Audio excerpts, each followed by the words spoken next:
Warm water is added to a pot. We've got about 3 cups of warm water. Doesn't have to be boiling. Stick butter to the hot water. Butter to melt it. Flour to the melted butter with the hot water. We're going to add several cups of flour. And this dessert is a traditional Turkish dessert that's found all over Turkey, and you'll find even more of it during Ramadan. Then it's really all over, and it's also a street food. So it's a very common, popular. Put the flour, melted butter, and water on the stove.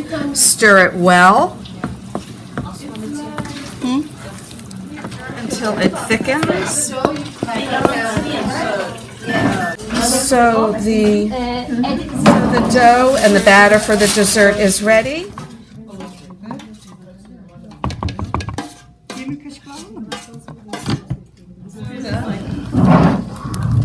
Okay, the dough is ready. Cornstarch. Add semolina. Not very much, just about a tablespoon or 2. That will give it an interesting sandy texture. Pinch of salt. Together. So now we are filling a pastry bag with the dough for the dessert. We're going to add some oil to the frying pan for the desserts. We're going to fry up our pastries. They put it in the cold oil first. So we're now using a pastry bag, and we have our batter in there, and we are cutting off little pieces of dough, and we're actually putting this surprisingly in cold oil, because if you put it in hot oil, then the outside will be crispy and overcooked, and the inside could be raw and undercooked. Sonra ocağı But it's not going to be crunchy.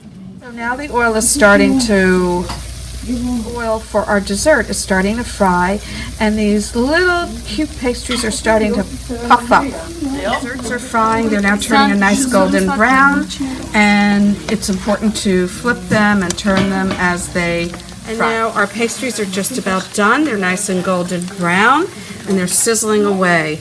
And we're going to drain them. These are finished frying. We're putting them into a simple syrup that has already been made, and I believe it's been cooled down to room temperature.